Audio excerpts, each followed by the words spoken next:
If this is your first time tuning in, you catch all of our amazing episodes up on Spotify, iHeartRadio, wherever you catch your podcast these days. And of course, at Shrimp Tank Boca on Instagram or on Facebook Live, 4 p.m. every Thursday. So today we have Jennifer Tomko in the Shrimp Tank studio today. She is the CEO of Clarity Health Solutions. So Jennifer, thanks for joining us here on the Shrimp Tank today. Tell us a little bit about your company. So we are a concierge private practice for mental health services, and we have different types of people to work for us. So we have somebody who specializes in children, in medication management, I specialize in trauma, and then anxiety and family. So we have a clinician for basically any need so that we can make sure that everybody can get help. So with COVID-19, the past year and a half, I mean, are your numbers up 100%? Actually, yeah, it's been crazy busy. I'm so grateful to be able to be there for the community and to be a part of it all. But yeah, I mean, people are actually pausing and saying, how do I want to improve myself? And therapy, I think, has been a go-to. And obviously the stress levels that everybody's been going through. But not everybody's coming because they're stressed out about COVID. Some people are coming just because they're ready for that next level of growth. Yeah, so let's talk a little bit about your business model pre-COVID, post-COVID, and I presume that pre-COVID was it a lot of person-to-person, and then how did that change, and what's the current status in terms of virtual appointments versus in-person? So whenever I read about businesses, they always talk about how important timing is, and here's a great example of this. About 5 years ago, I started my first company, which was called Elite E-Counseling. It was going to be all online, and I was so enthusiastic about it. I was like, this is so cutting edge, but nothing happened. I called it enough money that I got my master's in business, but I realized really it was just like preschool because it was nothing in comparison to what business is really like. But that company failed because it was too early compared to what the community was willing to do. So fast forward, I ended up opening up a brick and mortar, very in person. COVID hit, and pretty much we went solely online for a while. Through all of COVID, I gave people a decision, their choice, what you felt comfortable with, but a majority of people were doing online. Now it's like a whole thing. Like, I feel like if I had just been 5 years later, it would have been fine. But now a majority of people are coming in, and going back to in-person. There is an energy that you can't get anywhere else other than, that face-to-face piece. Well, 5 years ago, no one really understood how to use Zoom. I know, right? I know right? in my business, we didn't want to do everything in person, like little things that might take 15 minutes versus driving out to someone's house or them coming to our office, but we forced the in-person meeting because a lot of people couldn't log in. And today, 80-90% of people, if you say, hey, do you just want to do this meeting on Zoom?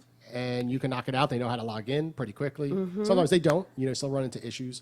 But I totally agree with you. You just, after spending a year plus of doing so many Zooms, there's something nice about seeing the other person on the other side of the table or in the same room and just connecting with them and just reading their eye signals, right? Just reading, just everything, their expressions. So I totally agree. So what percentage of your business today is online versus in person? At this point, we're probably at about 75% is back in person and probably about 25%. But before COVID, it was like 1% that was online. So it's been a big change. And like you're saying, I feel like with online, you're sacrificing that intimacy for convenience.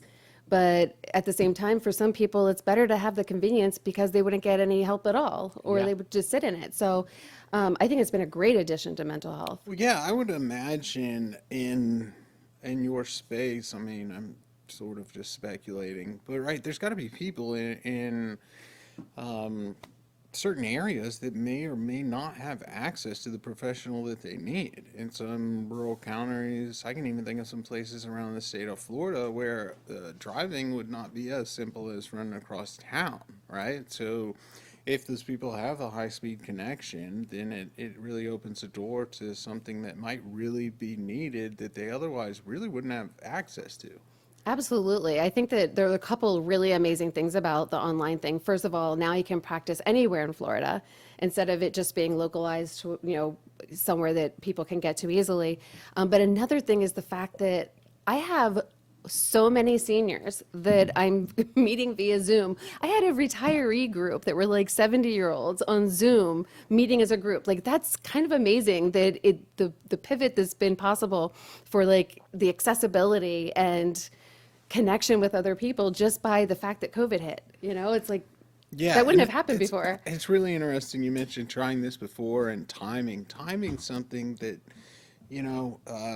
doesn't come up a lot. You don't see it a lot in entrepreneurship and business textbooks, but it really is a critical factor in determining the inevitable success or unsuccessful outcome of a business venture.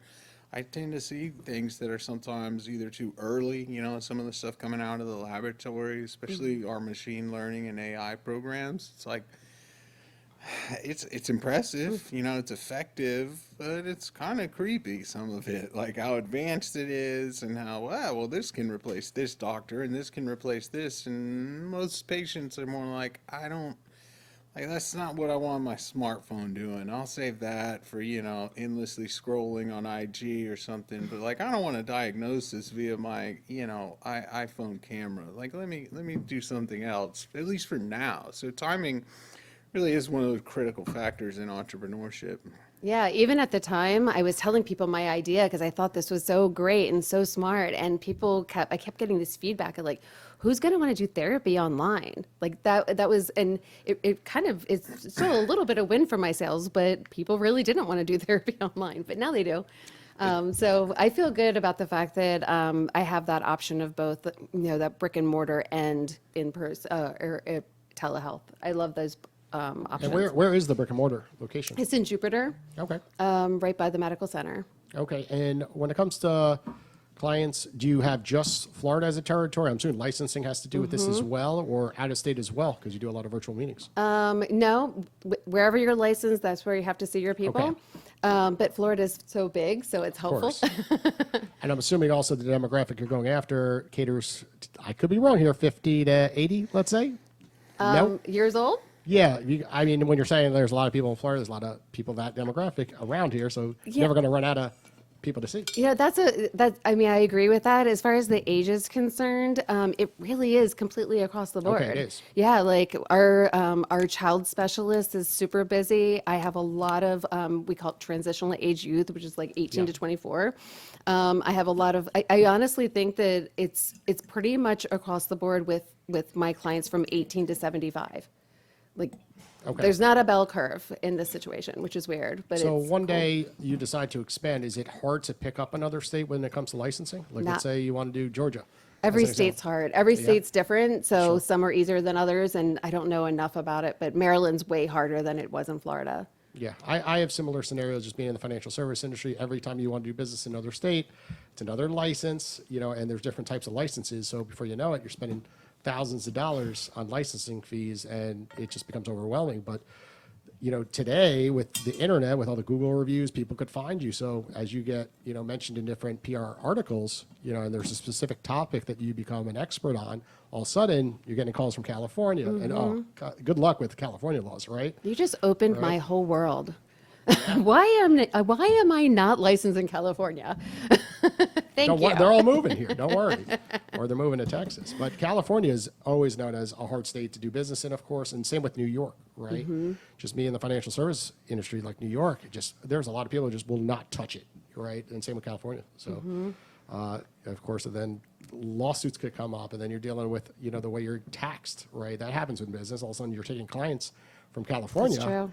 And all of a sudden, you're like, wait, I have to withhold, some of the money that's been paid to me, for the state of California, then file a California return, right? A lot of folks don't realize that this is going to create a lot of issues in the future as everyone's working from home. Yeah, that's a really good point. Yeah. I haven't gotten that far. Have you seen some of this yet, Kevin, where people are doing a lot of business across state lines and just running into tax issues they didn't see coming, right? You're a business owner, and then all of a sudden you get, a nice, letter at the end of the year, 1099, and saying, hey, you owe the state of California $40,000, things like that. I mean, I'm working with such early stage companies. There's not too many issues, because so few of them are making any money at the time I interface with them. But certainly where that comes into play, is really in the intellectual property areas, right? You know, historically it was like, I don't think you need to file a trademark for your brand unless your brand's really going to be essential. Like your branding's really going to be essential. Let's say it's a lifestyle apparel brand or something where like the logo is the thing, right? It's the Nike check. It's the, otherwise I was sort of, it doesn't really matter. You can do it later. Well, and then I always with the caveat, unless you're doing business across state lines, and you probably want to register the trademark and probably do some other things, copyright some stuff, you know, just some basic protections because you are going across state lines. And what if somebody else has that business name? You know, if you can register it, you'll be good. And it's like, well, wait a minute. I'm doing business across state lines instantaneously, right? If it's a company I'm working with that, say, sells a product on Amazon, it's like, okay, well, you're national and international and all of those things right away. Where, you know, 20 years ago, if they were going to open a store, like the chances that they'd find a customer from some other state via a computer console and sell them something was like, well, that's not going to happen, right?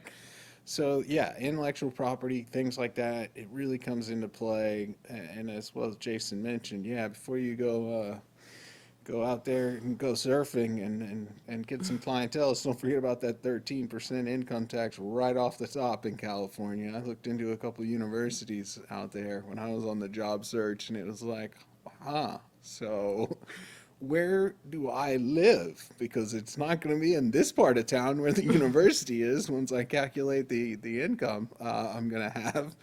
And it's also going to be a very, very small place. So didn't end up out there. Okay, tell us a little bit about hiring for your own brand. How has that been so far when it comes to just staffing your location? I would say trial and error and a lot of error. I'm such a open person and I'm so not judgmental that I learned that I have to be a little bit more judgmental when I'm choosing my people. In the way that there are people who are in the industry who want to make a dollar, you know, and that's not my people. I mean, obviously we all need to like feed our families and stuff, but I really want to have people around me who have the same vision as me, which is to leave a lasting impact on our clients, colleagues, and community.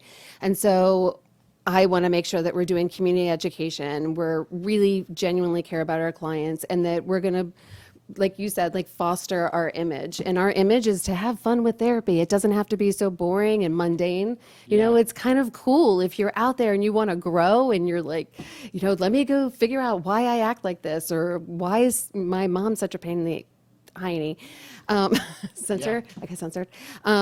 So I think it's really helpful for us to understand why people behave the way they do so that we're not so pissed off all the time.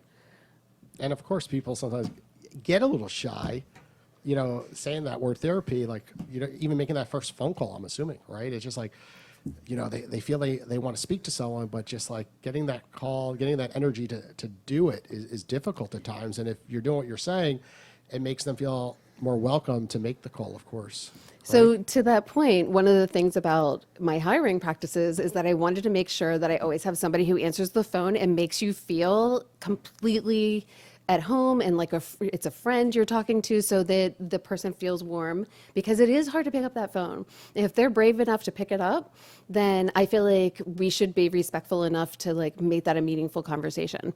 So another thing that we do to kind of give that homey approach is if you walk in, we don't have a waiting room, we have a living room.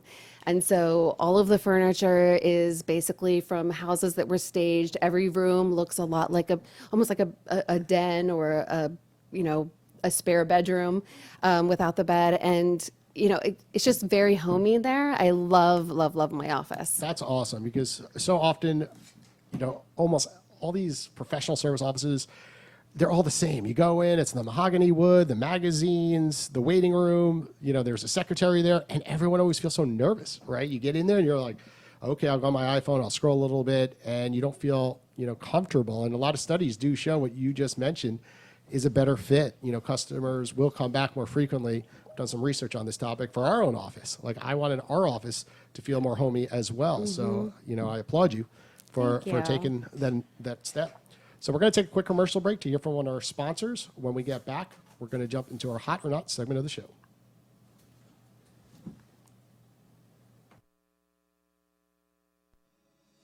Create a COVID-free safety bubble with your smartphone. Oz's latest mobile solution, Salus, is bringing us back. Events, schools, workplaces, cruises, resorts, and more can get back to max capacity using the sleek and secure mobile applications. Users can present a recent negative COVID test or a vaccination record to enter the facilities, allowing everyone in the space to feel safe from the threat of coronavirus. Follow the hashtag SalusSafe on LinkedIn and Twitter, or visit followoz.com/Salus to learn more. That's FOLLOWZ.com/SALUS.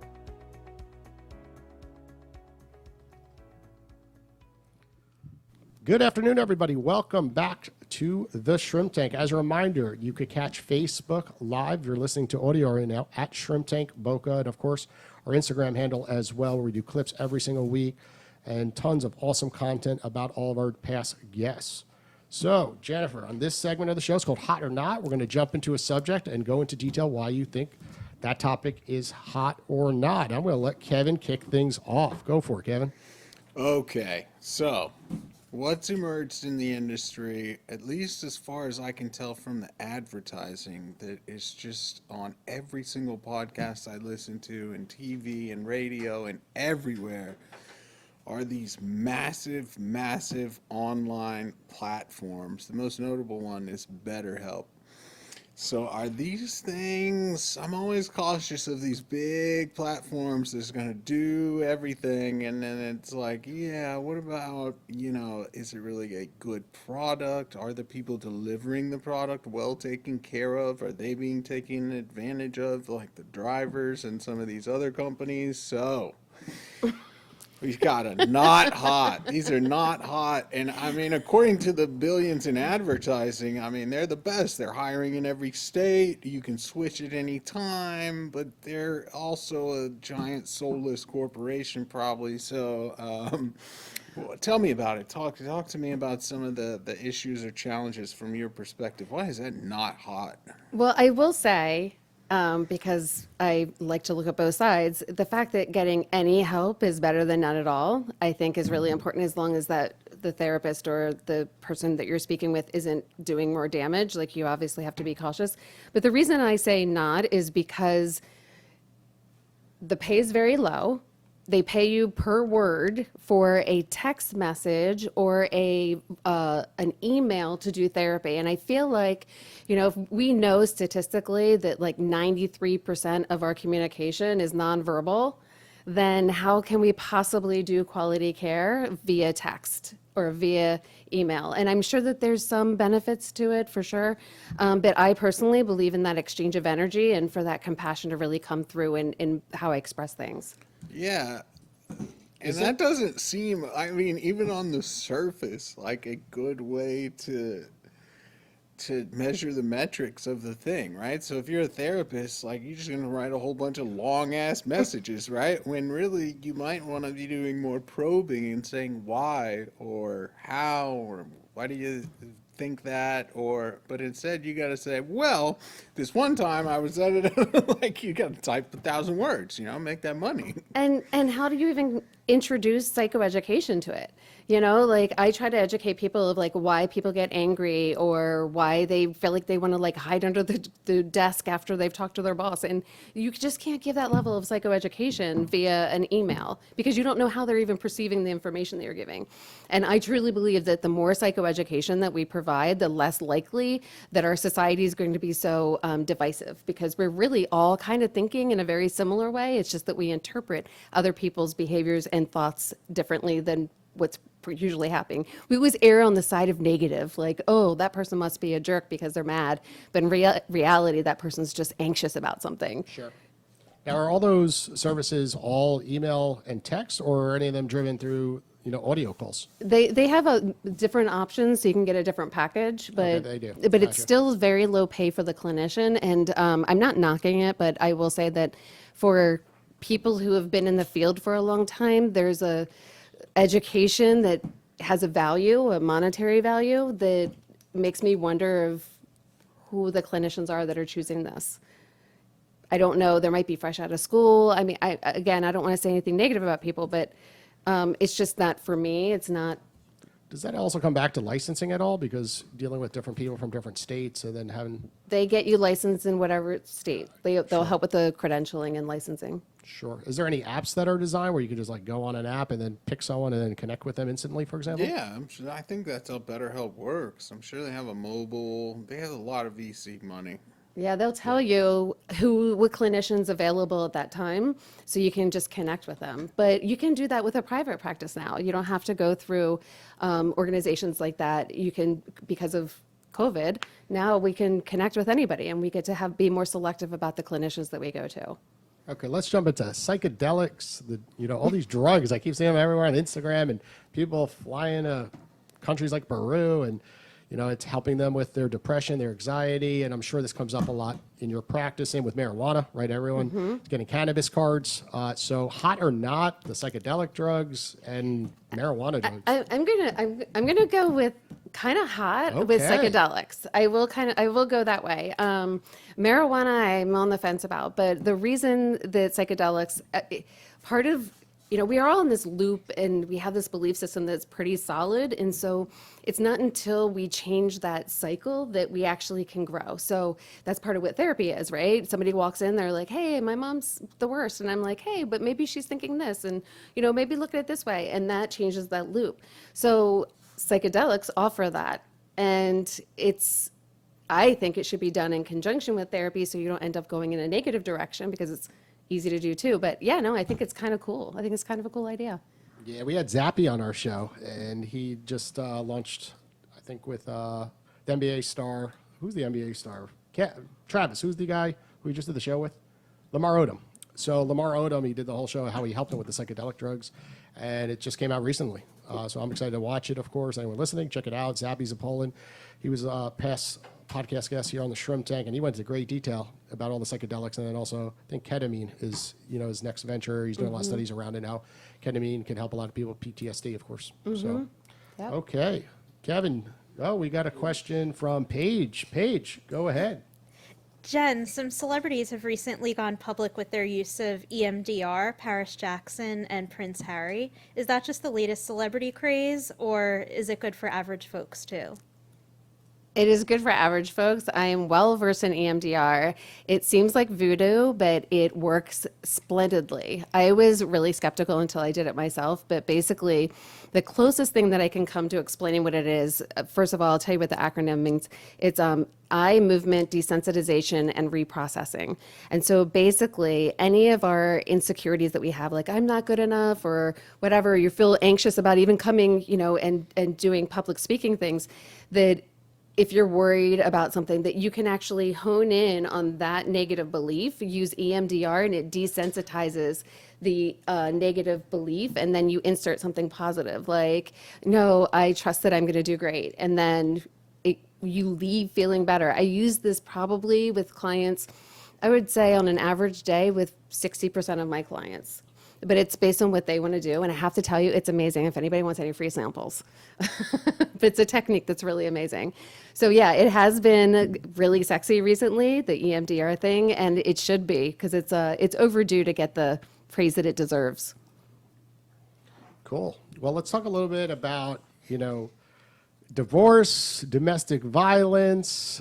We've heard a lot in the news, of course, last year and a half, the rise, on these topics. So it's not really a hot or not subject, because obviously there's nothing hot about these two subjects at all. Trying to figure out where you're going. I don't know. I'm just asking a question because I don't want to miss this subject, because you're handling a lot of it. Just Domestic violence, hot or not? well, if I have to hit Kevin from this side of the table, it's hot. I am right? going to support you. I think it's kind of hot that we're talking about it more. See, Kevin? There It's you hot. go. It's super hot. I also right? think that it's hot that people are getting therapy for it, and that there's more of an awareness around PTSD, because domestic violence, divorce, major losses, grief, like all of those have like a PTSD effect for a lot of people. Not across the board, but I think it's super hot that we're talking about PTSD. And that people are finally acknowledging like that you can have it even if it's about a breakup that was really horrific. So yeah, I think it's hot. See, Kevin? Super hot. Nice. So in general, have you seen an uptick in your practice when it comes to, people that just have so much depression, anxiety going through a divorce. I mean, I locally am seeing it in my neighborhood. I was not close to it that much in my life, and I'm just witnessing it firsthand. Even in my financial service practice, I'm seeing a lot of it. So, how do you handle it as a practice? Kind of just give us some things that you're seeing. Oh yeah. So I hired. So basically, I was doing everything on my own, and I was the main person, even though I wanted clarity to be a much bigger concept. So then I hired contractors, and so now I can give people that I really trust the clients that are calling. So now I was super burned out because I was working in my company instead of for my company, and now I've shifted that over. But during that time, I just fantasized about hiring, and I could not wait. And I ended up finding Sharon Frederick, who is an amazing clinician. She does EMDR too, and I can hand some things off to her. I have a child specialist, like I had mentioned. But as far as the uptick, yeah, I mean, it's been crazy, but I don't know if it's because of COVID or that it's finally being destigmatized or marketing. I don't know what it is, but I definitely think that a lot of other clinicians are busy too. So yeah, it's good. Yeah, and then you're dealing a lot, of course, co-parenting scenarios, right? Where, you have young children, and they're getting, of course, the parents are going through court battles, and then you're handling on the children's side, correct? All that stuff's there. What I deal with most though, because it's my specialization, is trauma. Okay.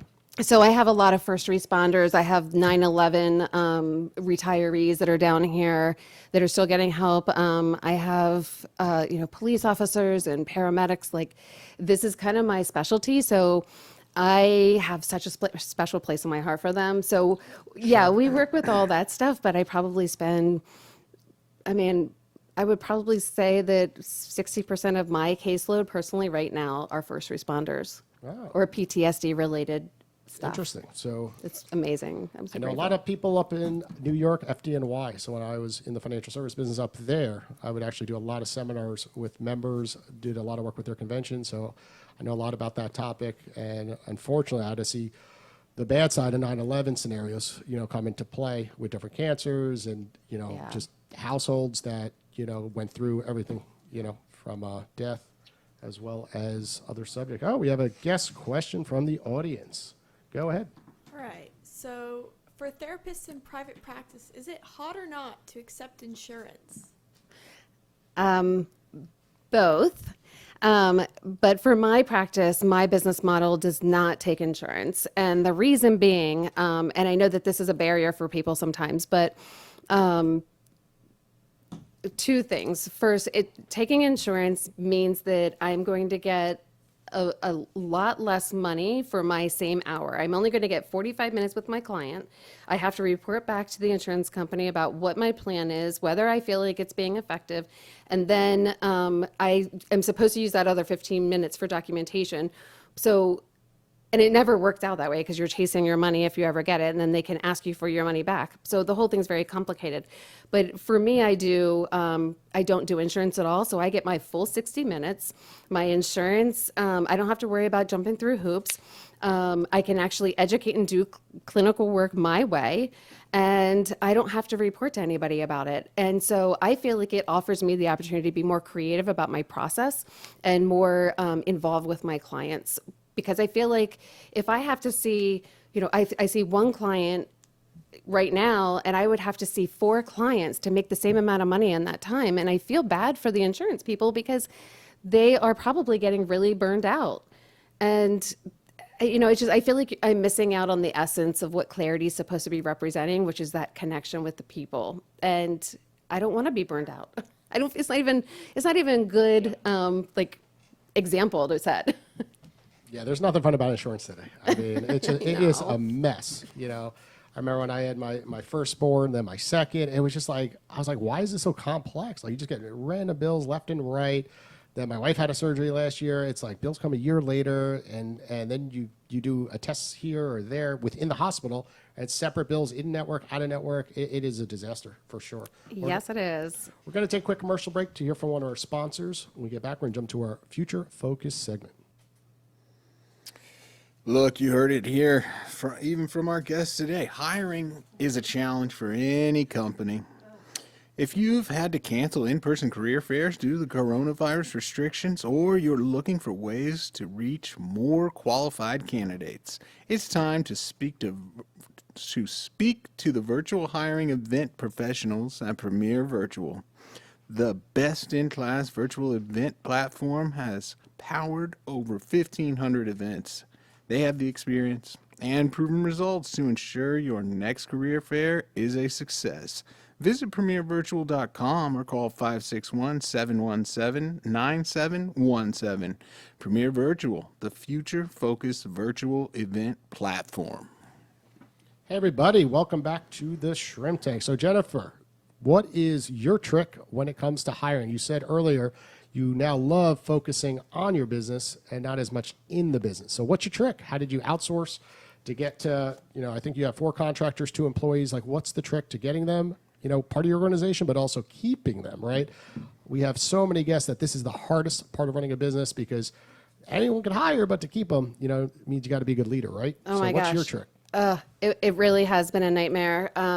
But the clinicians that I've hired have been amazing. So for them, I do a fee split. So they don't lose anything if they don't have clients. Like it works out perfectly for everyone. And then obviously their portion goes to the overhead. And growing the organization. As far as staff is concerned, I feel bad about saying this, but I made a lot of mistakes. Right now we have Glexi, who is amazing. She is the best. She remembers everything. But she was finishing her master's in business, so I ended up having to let her go for a little while, but I did it very lovingly, and she was very loving about it too. So she left, and I hired someone. That particular person was great, but she wasn't nice on the phone. And so I was like, well, that's not going to work. So I kept telling her, like, you can't treat people like that. And she was like, oh, okay, so I'm leaving. So she left.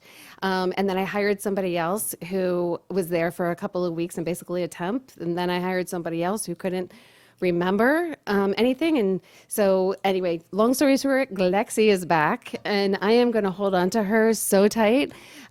So yeah, for her, I raised her rate, a rate of pay. She has a very flexible schedule. I trust her that she's not going to take advantage of me or the organization. And she actually, now that she went into the business world, she actually wants to go into mental health. So it works out perfectly because she gets to get that flavor for, what mental health can do, and then I can hopefully foster her ability to start her like a life coaching business. So it's been an interesting journey, but she's not allowed to leave ever. Uh-oh, she's listening. She's going to ask right. for future raises, right? And you're going to be like, I shouldn't have said that on the air. Whatever, I'll give it to her. Okay, she's going to hear this. Okay, so what are the things you've learned from making mistakes when it comes to hiring? You said, it's been a nightmare. So tell us some things, our audience should know about what you did wrong so they could prevent doing them. The biggest thing is I was hiring from the heart. And I was not being logical about it because I kept saying, like, I would see somebody who needed a job and I'm like, oh, I just want to give them a chance. And I would be hopeful. I was like, I can just coach them. I can coach them. But then I realized that I was spending so much time coaching that I couldn't bring in the money to keep the lights on. And then the coaching was like causing all these problems for my other clinicians. And that was becoming, a source of tension. And so I realize now that I have to prioritize, it's hard to find the right fit, but it really is about like the heart and the intellect and the energy. But to find that perfect combination, I do think you have to kiss a couple frogs. You do. Yeah. Kevin, you see this all the time, right? It's just the Yeah. theme 100% of the time in the Shrimp Tank. Absolutely. And also in your boot camps, right? Yeah, and I know some entrepreneurs have a real hard and fast rule about they will not hire someone who doesn't have a job. So when you mention that raises always a red flag when you say, well, I found people, they really needed a job. I know a lot of folks based on a lot of history would say, well, yeah, that's never the ones that we hire, right? You've got to find someone who is good, and they usually, if they're kind of a hard worker, intelligent, emotional, and they can interact, they have some social skills, there's a good chance they may be working for somebody else, even though, ideally they'd be working for you, which then compounds the challenge, right? Because they may or may not really be looking for a job. They may be satisfied with theirs, so even though there's something better out there, and those can be the people you really want. Well, in my defense, I will say that hiring Rolodex all happened during COVID. So I put the Indeed thing out. I got 11 responses. Yeah. Nobody was looking for a job. So I kind of felt like I didn't have a lot of options. But when I hired Lexi the first time, within 3 days, we had 76 applicants. Yeah, it's been a wild year, especially for hiring. And demand has changed. It's gone up and it's gone down. It's just really been an impossible scenario. Okay, we're going to take a quick commercial break to hear from one of our sponsors, and we're going to jump to our Plead the Fifth segment of the show. Are you ready to make your indelible impression? DeRay & Company is an award-winning, full-service public relations and marketing agency with offices in Fort Lauderdale, Florida, and Aspen, Colorado. With practice areas in business, real estate, cannabis, nonprofit, legal, and lifestyle, DeRay & Company is fully equipped to help clients reach their goals with strategies that are on point. Whether it's public relations, social media, digital marketing, content development, or other services, DeRay & Company delivers results for business owners that address their business goals and reach their targeted audience. To learn more about DeRay & Company and our services, visit DeRayandCompany.com. DeRayandCompany.com. Good afternoon, everybody. Welcome back to the Shrimp Tank. We're going to jump into our Plead the Fifth segment of the show. So, Jennifer, this segment, you could only plead the fifth just one time. After that, you got to figure out a way how to get around the question, of course. Okay. So, we're just talking about PR. So, what has been your biggest PR nightmare? And I know you have a PR company, so tell us how you got around it with the help of your PR company. I mean, I really am willing to accept the fact that I can't do everything 100%, and that I don't know my stuff in certain areas. And no matter how much time I spend educating myself, I had to hand over a couple of things. Accounting is one. I was like, I just can't. So PR, I feel like I'm capable of doing it. It's just so time consuming. And I really wanted to grow clarity as a way of living our lives. I want to live through clarity. So I thought that it would be smart for me that's where I wanted to put my money. But my very first hire was actually an intern, and she was there just to do marketing. So that was when I was still at like $10 an hour kind of thing, but yeah, like marketing to me is really important to get the word out there. Did something go wrong with the $10 an hour when you say? No, she was amazing. It went really well. I don't know that I have had any missteps really. Other than once I was on the news and I said, hey, the news is too stressful. Don't go on the news. Don't watch it. And then I realized I was on the news saying, don't watch the news. That was the biggest PR flub. Okay. Well, it's always good to have PR team behind you just in case one does come up, of course. For sure. Right? Because you just never know. As a business owner, you're always putting out fires, and then one day, all of a sudden something, you're doing something online and your system crashes, or then you got to come up with an answer. You have a good PR company that's handled it before. They'll come save the day, or your office location, right? Something happens where you don't see it coming, right? Right. So, yeah. No, I've been very and fortunate. people make you look bad when you're like, it's not you, right? But you're always guilty in these scenarios when people publish stuff online because everyone's like, oh, look what that happened at that location. And then you have to, of course, explain the situation. Say, no, it's not exactly what you see and what they're saying, of course. So we see that all the time, unfortunately, from business owners. So you mentioned growing clarity a couple of times throughout the show and really, kind of maximizing the impact. Historically, service-based professional businesses like your own are notably hard to scale due to a variety of factors. And when I say scale, I mean they're really, really, really big. And still maintain the high quality and, not become, one of those massive kind of better helps or whatever they are, right? So what's your end goal with Clarity? How big do you want it to get? Where do you want to go from here? I would love to franchise. So having an ultra high-end clinical practice that's known to be there for you through thick and thin and to be able to trust the clinician, because so many people come in and they'll tell me things that some other clinician said, and I'm like baffled by it. They don't return calls a lot of times. It's not always a good fit. So I feel like I want to take the guesswork out of trying to figure out how to get to the right clinician. And I want to make therapy accessible. So even right now, I have somebody who does sliding scale. We have group therapy. We have, we do super bills, which is basically a receipt so you can submit to your insurance company. So, and we have different people at different rates. And we do that intentionally because we don't want to have to turn people away. So yeah, I want people to, our tagline is grow with clarity. Like I want It's us interesting. all to grow So with clarity. Is the franchise model common in the industry? Not that I'm aware of. That's really interesting. Okay, well, I don't know. We're at the kind of ironing out the kinks to see if it's doable, but I really want to make sure that I do. I want to be a movement. yeah, wow, awesome. That it seems like a really exciting challenge.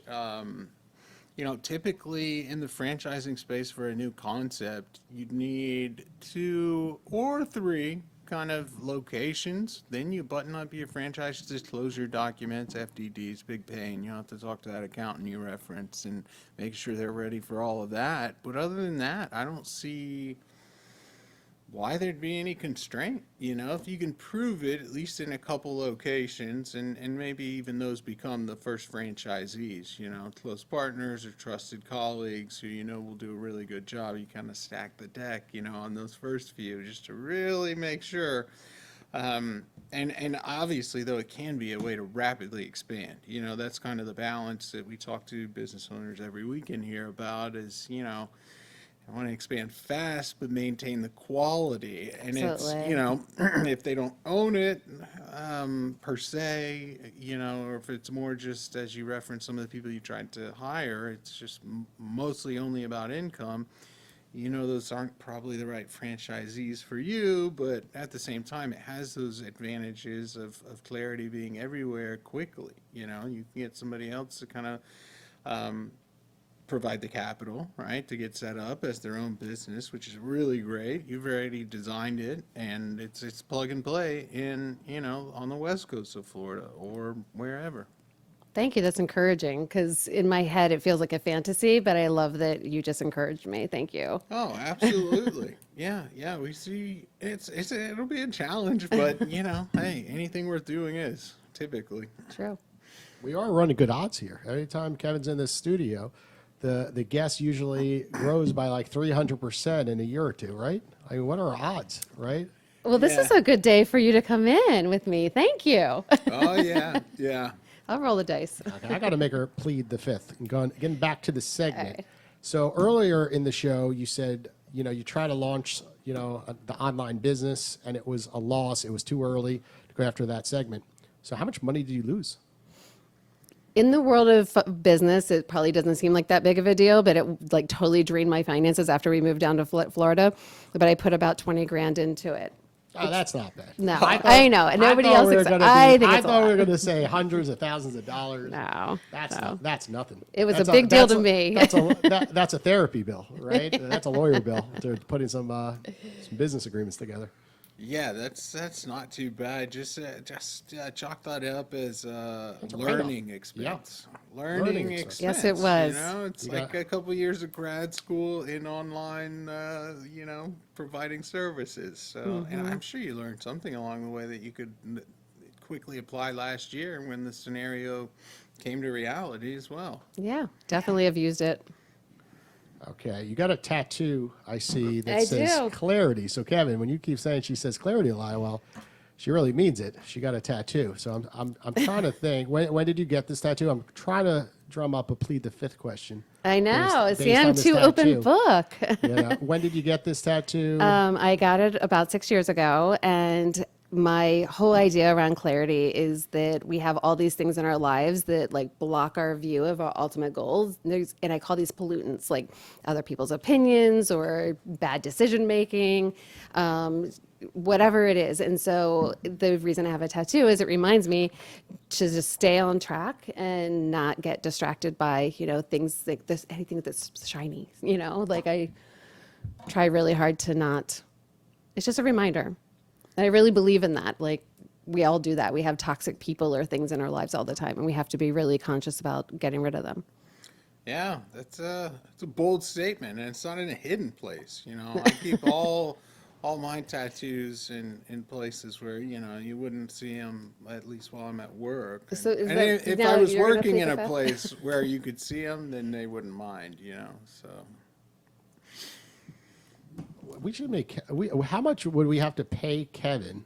To get a tattoo of clarity right where you have his. Yeah, Can we I'm brand Kevin? wondering. What's That's good marketing. I'm gonna throw it to you, Kevin. What's the number to get a clarity tattoo? It's on not that big, man. it 20 I grand, will turn 30 this thing grand? into a NASCAR, okay? You start lining up sponsors, we can find them a spot. I don't know about right there. I don't know. That one would be expensive, very expensive. But there's some discount areas for sure, definitely, right? Okay, we got to get her to say plead the fifth, Kevin. You got any last ones? She's I don't know. got to have a crazy story. I Well- mean, the people walking into her office. Tell us a Okay. story. Someone you had to kick out of your office. They walked in, they asked you something ridiculous, or they asked advice for something ridiculous, and you're like, "Thank you, but we don't exactly handle that." Have a great day. Literally 40 people just popped into my head. Okay, well, give us the number I'm one. gonna give you one. Oh, and Something funny, something interesting. no, yeah, it was interesting. This client came down and she sat down and she just looked at me and she's like, "I don't really believe in therapy. It's stupid." And I was like, meanwhile, I'm like, "Okay, well, you're in therapy right this minute." And she's like, "And I've sued the last 4 people." And I was like, I'm kind of thinking that I should maybe look at, maybe this isn't a right fit, and I never do this, but I'm just going to charge you for the 30 minutes that we just spent, and I'm going to refer you out. So I gave her the other person that I referred, and she's like, "Oh, I already been to them. They're terrible." And it's somebody I really respect in the field. And I was like, "Oh, this was a good call." So that was, Oh, you should have referred to them to somebody that you hated. Yeah. right. I mean, that was a great opportunity. You should have gone in your Those Rolodex online services, yeah. and see who's burned you and been like, "I got him. I got the perfect person for you," and send them right over there. Another one is I have a client who really worries about my safety in the office. So he took the time, which I still have him on my caseload and I still adore him. But he took the time to teach me how to kill somebody with my clipboard. How do you? I mean, give us the how. I don't know. I didn't practice. I was just, he just was trying to say, You he's hit him like, on the edge. I don't know. he was And- worried about my safety. And I was like, And why wouldn't he stop the lesson at incapacitation? Like, why do you have to then murder them? Yeah. I mean, Knock him out. he's a heavy duty guy. apparently. Okay, good so man. I've got a question related to that. Now we're talking clients having a little fun.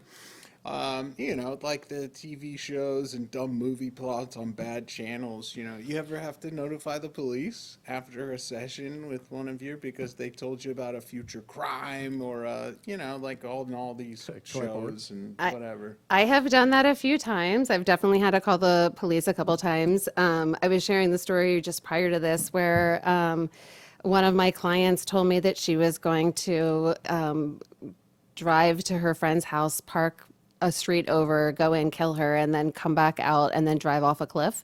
And so I was like, obviously freaking out and really concerned about this. So I was doing all of my best clinical work and I was putting my heart and soul in this. I was like, "Okay, we're going to get you help." And I was like, all the love that I had and energy. And finally, about an hour and a half into it, she was like, "I just wanted to get your attention. I just want you to know that I'm not really planning on doing any of those things. I was just mad at you and I wanted you to see what it was like." See, I think I would assess that one out right away because if clients said that to me, I'd have said, "Where are you going to find a cliff around here?" Oh, no, we had a cliff near my house at that time. Oh, it wasn't. Oh, in yeah, that was like a Florida. real thing. Yeah. Oh, okay. But that's a good question. Cliff, I was thinking, what a cliff. Yeah. Okay, I got her. You have a lot of clients, customers. What is the name of your most hated customer? I have to say their Oh, name. I'm gonna plead the fifth on that one Because we I don't have one, and we're not allowed to say. I don't. I genuinely don't hate any of my clients. I am so grateful for all of them, and I'm not just blowing smoke. Like, if you talk to my clients, they'll know that I genuinely care about all of them. I really do. That's cool, but we always have one that they're just a little bit more difficult, and they call too frequently at off hours, weekends, and they don't keep to the typical schedule that all us business owners are trying to provide for our clients, right? Well, thank you for coming out to the Shrimp Tank today. Thank you. Loved having you on as a guest, Jennifer. For audience listening, can you again tell the location of your office as well as the best way to reach out to you guys? Yep, we're in Jupiter, Florida, and of course, clarityhealthfl.com. Also on Facebook. But yeah, I mean, if as long as you're within the parameters of Florida, we're an option due to COVID and the telehealth options that are available now. Awesome. Thanks again for coming out to the Shrimp Tank. For audience listening, we'll be back next Thursday at 4 p.m. Take care, everybody. Feeling like a shark in a shrimp tank. Big fish, small pond in the shrimp tank. When it take a swim, only option is to win. In the murky water, not a thought of giving in. Welcome to the shrimp tank. Doing big things, chasing big dreams. Yeah, it's all real. This life's all that it seems. All the chicks scream.